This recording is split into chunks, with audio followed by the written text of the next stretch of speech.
talk about what science is, it's often a really hard question to really find a starting point with.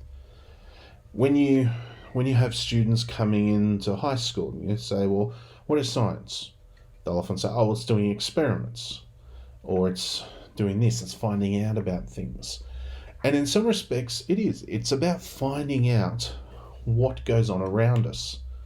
Experiments are the tools that we use to confirm our ideas, to disprove our ideas. And so before you get into a really deep understanding and doing science, you need to understand where it's come from.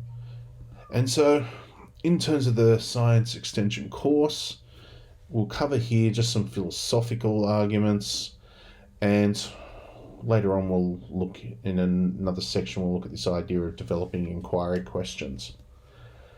And we start off with this idea, and there's going to be a lot of interesting words here. And this idea of epistemology, ways of knowing.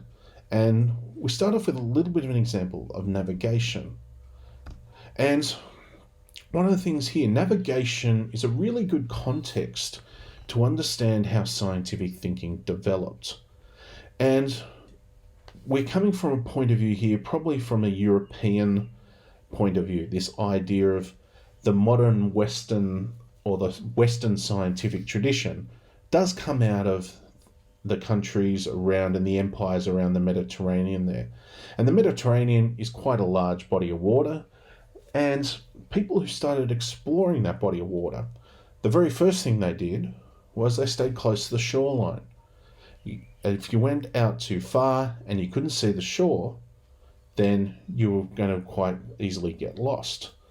And also around 2000 BC, so about 4,000 years ago, people understood the night sky. They realized there was patterns in the night sky. Things like astrology, which now we sort of consider pseudoscience, but astrology has its roots in understanding the night sky and understanding how it changes. And so people did have an understanding there. They would use simple things like sounding weights. So they would work out if they went out too far, they might be in trouble. And then around 1000 BC, you had things like navigation charts being developed. One of the more interesting ones there is the Antikythera mechanism, which is sort of seems to be an ancient analog computer, and going back to those ancient Greek, Roman times. Also, you have there, outside of that Western tradition, things like the compass being invented in China. And, we could spend an entire few hours just talking about Chinese ideas. And of course, these ideas are quite influential in our modern thinking. You also had things like this simple thing called a kamal. And it's a little device, simply just a plank with a bit of string on it. But what people were able to use here is this gave you an idea of latitude. And if you had an idea of latitude, you could actually make a really good guess or a really good estimation of where you were. And simple, and this came with the Arab navigators. And of course, that's another little thing there that during this time here in the 9th century, it's quite a simple argument to make that the Arab scholars at the time were far ahead of the more European-centric scholars. And unfortunately, some of that knowledge has been lost. Then you also get this development of the sextant. And the sextant, it measures the angles. It allows you to see, once you compare it to where a star is, you can actually have a really good idea of where you are on your navigation maps. And it's even modern ship captains often have to be trained in using a sextant in case things like a GPS system doesn't work. Now, of course, what that is there is that navigation showed that you move from very simple, you can't go further than the edge, to being able to use a sextant or something there and find yourself in any part of the globe. In that context there, navigation drove technology. You can argue that a sextant's a piece of technology and that was driven by the need to be able to move. One of the issues a lot of people have with science is that it's often very dense with meta language, words that have specific meanings. And in some cases, these meanings are slightly different to the everyday use, and sometimes they're just completely foreign. So we start off with one of those foreign words, epistemology. And epistemology is just a complex way of saying, how do we know what we know? You know, epistemology comes out of the background of philosophy, and this philosophical idea of how do we know what we know? How do we know that things are true?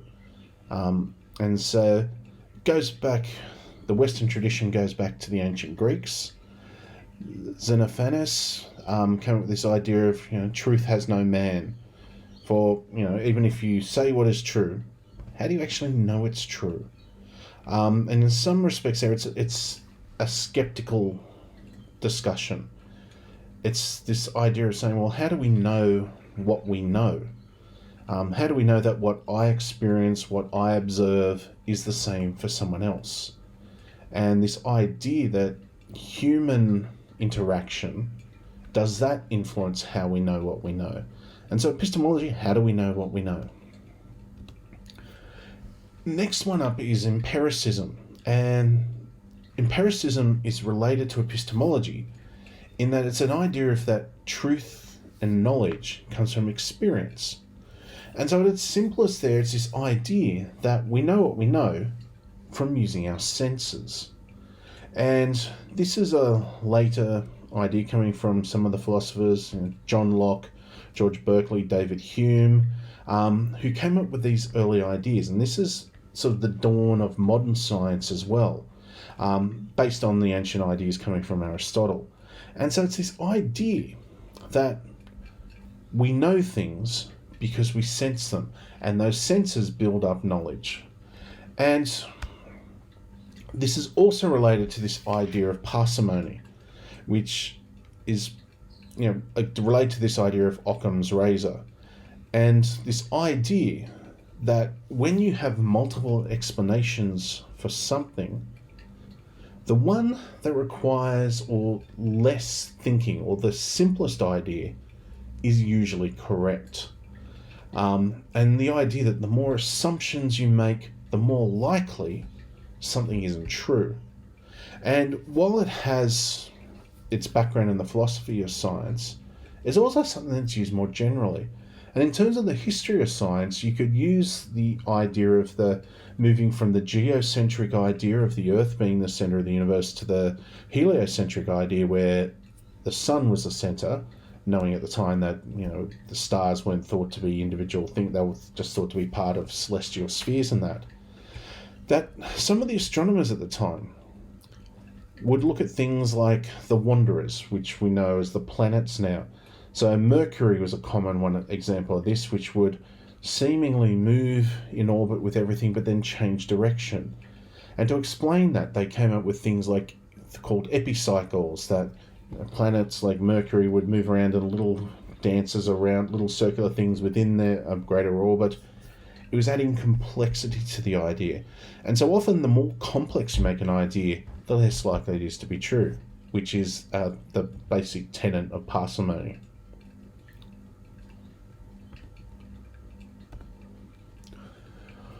One of the biggest things going past that idea of the simplest explanation is this idea of falsifiability.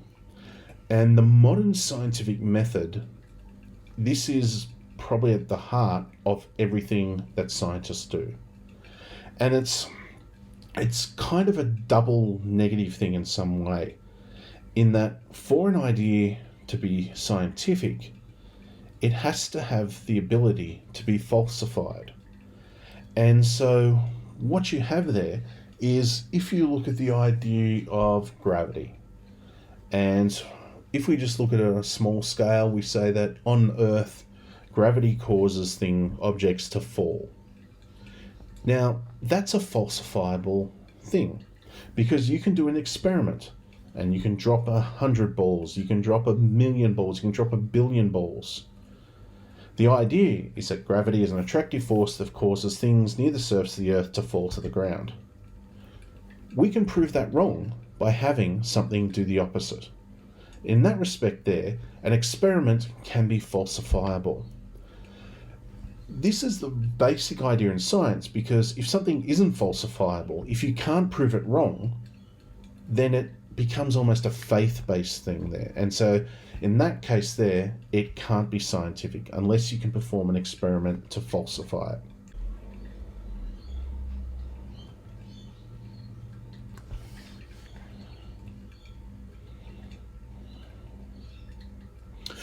In Europe, swans are white. Every known species in the European area is white. It's a large white bird. And of course, that is our assumption, that is our belief. It's also based on observation. However, when European settlers first started exploring the southern hemisphere around Australia, in the late 1600s, you had Dutch explorers coming off the coast of Western Australia. And of course, one of the things they did is they went to what we now call Swan River, and they found examples of swans that were black. And so in this case here, our assumption that swans are white, based on that European observation, it's falsifiable. All you need to do is find one example that isn't, and your idea can be overturned. And that's a really important idea in scientific thinking. So when you also look at examples like the speed of light, which was a discovery and investigations by people particularly like Michelson and Morley, who tried to show that light travelled through, well, we knew that light travelled through waves, but that those waves travelled through a thing called the ether. That was falsifiable. And they did a lot of experiments, couldn't prove it and refine that. And the falsifiability comes because then Einstein comes along and shows that, well, light doesn't need a medium from the special relativity. And one of the things here, this also leads into this idea of confirmation bias. And this idea that our brain is wired in such a way that we tend to find explanations or seek out explanations that confirm our beliefs. And it's really hard to overturn those beliefs. It comes from the way our brains are set up, and it's also, unfortunately, the way the algorithms and modern social media type endeavors are set up as well. And so this is a really important thing for scientists to consider as well, because when they do an investigation, they have an idea, they have an inquiry question, which they develop a hypothesis which they think is going to happen. And often in scientific endeavors, that initial hypothesis gets overturned. And that doesn't mean that there's a mistake, there doesn't mean anything there. It just means that that path of investigation needs to be refined. And so their initial idea was falsified and allows us to move on. Similar to that idea of light travelling through an ether, it was a predominant idea for a long time, but it got overturned and led to a completely new way of understanding physics. And it's really important to understand that this confirmation bias is there so that scientists don't make mistakes. Also, you have this idea of the theory dependence of observation. And in this case here is where you cannot understand an idea unless you have some really good understanding of what develops that idea. So in this case here, this little example here is an optical illusion, which people can either see a duck or a rabbit. And however, for you to understand that illusion, you need to, one, understand what a duck is. You need to understand what a rabbit is. And if you don't have that understanding, this illusion doesn't work. And so in that case there, understanding scientific ideas is the same thing. If you go to an idea such as chemistry or chemistry and physics and talk about quantum mechanics explains beautifully how the subatomic world works and interacts with each other. But you can't understand that unless you understand what atoms are, what makes up atoms. You need to understand about protons, neutrons, electrons.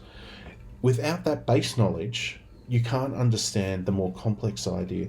So in that case there, what you have is that you can understand complex ideas by understanding the simple ones and ingraining those simple ideas into your understanding. Ultimately, though, all of these ideas, all of those meta-language words that we just quickly talked about, allow us to answer this question: what is truth? And this is a definition here from Wikipedia. This idea of truth is what is real. A thing is true if it is a fact. But what does that mean? Is my truth the same as your truth? Is something that you say similar to the argument we had before about the swans? European people before the 1700s would say swans are white. That is the truth. That is what we see. That is what all our observations confirm. But then we find something else out that in Western Australia has black swans. And, this idea is, how do we find out whether something is true? How do we find whether the questions we're asking get to the basis of this truth? Which, of course, is a basis of what we term now as philosophy. And as we've sort of said a couple of there, science is about the truth. These tools here are about working out what that is. And of course, in this modern world, and particularly with social media, as we've mentioned before, and you have politicians. So in the American Trump era, where you have people like Rudy Giuliani saying, well, truth isn't truth. And it's a deliberate attempt to try and muddy the waters. Over the years, many philosophers have developed different tools to try and work out this idea of what truth is. And we're going to very quickly explore two of those. Now, the first one here is this idea of induction. And in induction, you get a general rule by looking at a huge number of cases. In some cases there, you could talk about modern sampling techniques that we use here. But you just look at examples and you apply that to cases. So in this case here, one example, watching water, we can say that it flows downhill. And so what we get there is then, okay, well, every time we look at water flowing down a hill, it's always going to go down. That's developed a general rule by looking at some of the cases. Now, of course, one of the problems with inductive reasoning is that you can get false conclusions. And so this example here, which sort of comes almost like from the ancient Greek philosophy, here is this idea: humans exist, birds exist. Those are two premises that most people would agree are true. That second one, of course, when you talk about some conspiracy theories, gets a little bit clouded, but that's not an argument for today. So the first two statements are true statements. They're two premises that we all agree. The third statement is trying to relate those two things with each other. So humans exist, birds exist. Therefore, birds are human. Now, this here, our premises are correct, our conclusion is wrong. And this is one of the issues with inductive reasoning, that sometimes you can have correct premises that don't end up lead to a false conclusion, which is something that when scientists are undergoing investigation, they need to be careful with as well. The other type of reasoning is deduction. And so in this case here, you're applying a general rule to a particular case. And so Aristotle, ancient Greek philosopher, came up with this idea here. And so an example, all men are mortal. And that is something that people would agree.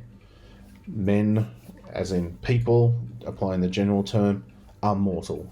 They have a beginning, they have an end. Socrates, another Greek philosopher, is a man. Therefore, Socrates is a mortal. And so in this case here, we've got our two premises everyone agrees with, and our conclusion.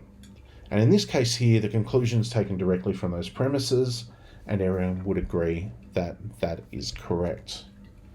Now, of course, in this case here, in deduction, if the conclusion is wrong, then one of the premises is wrong. If one of the premises is wrong, then of course you would get that wrong there. And it's called in a lot of times deductive reasoning is called top-down logic, where inductive is bottom-up reasoning. And I think this graphic kind of illustrates that quite well. And so here you've got deduction. You have an idea, all men are mortal. Then you have your observations. In this case, Jason is a man. And then your conclusion, Jason is mortal. So in this case here, deduction comes up with the idea, tests it against an observation, and comes up with a conclusion. And in this induction, slightly different here is that you make the observation and then apply the idea, coming up with your theory or your conclusion. So in this case here, I break out when I eat peanuts is your observation. The analysis or your idea is that this is because you're allergic, and your theory is I'm allergic to peanuts. And of course, the one that we try most of the time to do is deduction, because it's less likely to lead to false ideas being developed.